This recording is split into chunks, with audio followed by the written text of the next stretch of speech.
खास पेशकश में आपका एक बार फिर स्वागत है। हमारे साथ पूरन चंद झरीवाल जी लगातार बने हुए हैं और रामस्वरूप मीणा जी बने हुए। झरीवाल जी, जब सुप्रीम कोर्ट ने इस मसले पर फैसला सुना दिया था तो आपको क्या लगता है कहाँ दिक्कतें आ रही, क्यों इसे अभी तक लागू नहीं किया गया है? हमें ये महसूस हो रहा है कि राज्य सरकार ये जो 28% है इसके दबाव के अंदर कहीं ना कहीं की भी है। हमें शंका है कि 28% के दबाव के अंदर ये नए नियम बना करके और रेट्रोस्पेक्टिव इफेक्ट से लागू करने की कोशिश करें। प्राथमिक स्तर पर हमें लगा कि नहीं, सरकार सुप्रीम कोर्ट के निर्णय को पालना करेगी, लेकिन अब कुछ हमें थोड़ा बहुत संदेह नजर आने लगा है। और क्योंकि दो तीन बातें इस तरीके की हुई जो इस बात को प्रमाणित करती हैं। जैसे सुप्रीम कोर्ट के अंदर इन्होंने कहा कि सरकार ने अपने पदोन्नति के अंदर हमारे को छूट दी जाए वर्तमान सीट से, लेकिन कोर्ट ने इसकी इजाज़त नहीं दी। और स्थिति ये हो गई कि अब ये टाइम जैसे जैसे डिले होते जा रहा है वैसे वैसे वैमनस्य आपस के अंदर बढ़ती जा रही है। ये सरकार की जिम्मेदारी है कि वैमनस्य को रोकने के लिए सुप्रीम कोर्ट के निर्णय को जल्दी से जल्दी लागू करे। मीणा जी भी लगातार हमारे साथ बने। मीणा जी, अब जबकि सुप्रीम कोर्ट ने इस बारे में फैसला सुना दिया है और जिस तरह से झरीवाल जी कह रहे हैं कि इसे लागू करने में कहीं ना कहीं ऐसा लग रहा है कि राज्य सरकार जो है 28% की जो जनसंख्या है उसके दबाव में आकर इस तरह का फैसला ले रही है कि अभी तक इसे लागू नहीं किया गया है। आपको नहीं लगता कि जब नौकरी में आता है एक पर्टिकुलर समुदाय SC ST से जुड़े लोग, उन्हें उस वक्त आरक्षण मिल जाता है, बाद में तो शायद लियाकत के हिसाब से, काबिलियत के हिसाब से ही पदों में उन्नति मिलनी चाहिए?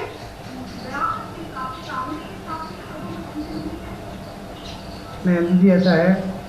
आरक्षण में बाबा साहब ने भारत के संविधान में जब आरक्षण व्यवस्था लागू की थी उस समय ये व्यवस्था दी थी कि जब तक SC ST के गरीब तबके के लोग सामान्य परिवेश में नहीं आ जाते हैं तब तक इस व्यवस्था को लागू किया जाए।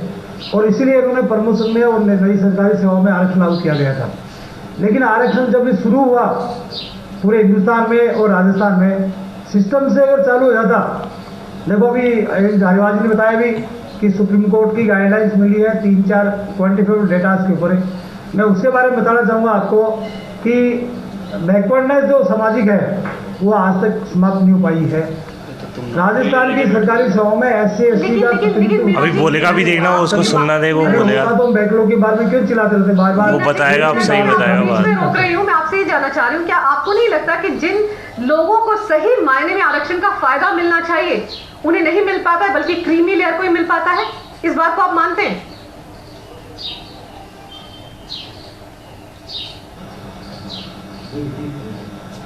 रामस्वरूप, आपको मेरी आवाज आ रही है? मैं आपसे ये जानना चाह रही हूँ कि आरक्षण ठीक है, पिछड़े लोगों को मुख्य धारा में लाने के लिए ही इसको बनाया गया था, इसे लागू किया गया था, लेकिन आपको नहीं लगता कि जिन लोगों को सही मायने में इसका फायदा मिलना चाहिए उन्हें नहीं मिल पाता है, बल्कि उसमें भी क्रीमी लेयर को इसका फायदा मिल रहा है?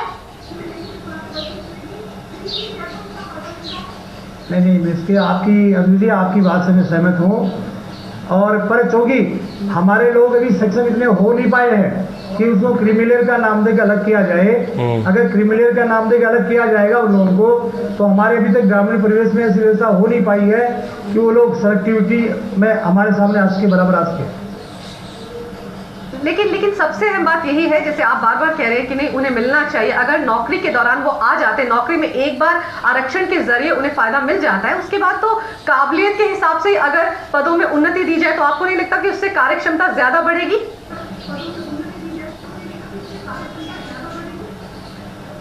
नहीं, आप सही कह रहे हो कि जैसे सरकारी सेवाओं में कोई SC ST का कर्मचारी सरकारी सेवा में आ गया, कोई बेरोजगार छात्र, और जब प्रमोशन की बात आई तो प्रमोशन के भी उनको चांसेस एक बार शुरू करनी चाहिए जैसे दिया हुआ है।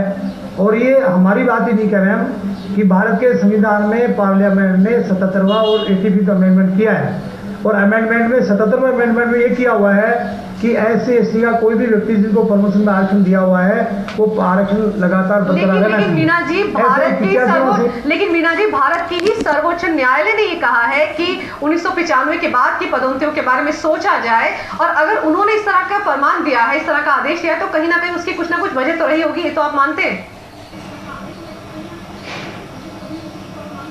अंजू जी, इसी जो जजमेंट दिया उसके 45 पैरा में लिखा हुआ है कि भारत की संविधान में जो निर्णय हुआ है या भारत की संविधान के द्वारा जो व्यवस्था दी हुई है संसद के द्वारा, उसको सुप्रीम कोर्ट डिनाई नहीं कर सकता है। ये 45 पैरा में दिया हुआ है। जब इतना बड़ा भारत का व्यवस्था है, इसकी संसद की, पूरा देश की संसद है, वो कोई निर्णय लेती है तो निर्णय लेकर के सुप्रीम कोर्ट उसको डिनाई नहीं कर सकता।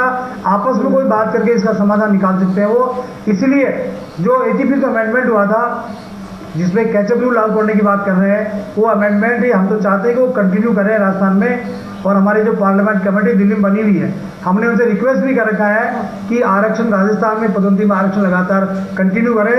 और जो रिगेनिंग का कैचअप रूल के फॉर्मूले जो चल रहे हैं सुप्रीम कोर्ट के निर्णय के आधार पर, वो उनका हम पार्लियामेंट कमेटी से मिल रहे हैं। पार्लियामेंट कमेटी उनका समाधान निकालने की कोशिश कर रही है। हमारे खास मेहमान लगातार हमारे साथ बने हैं और जिस अमेंडमेंट का मीना जी जिक्र कर रहे हैं उस पर रिएक्शन लेंगे हम झरीवाल जी का एक छोटे से ब्रेक के बाद। अब चलते रहिए।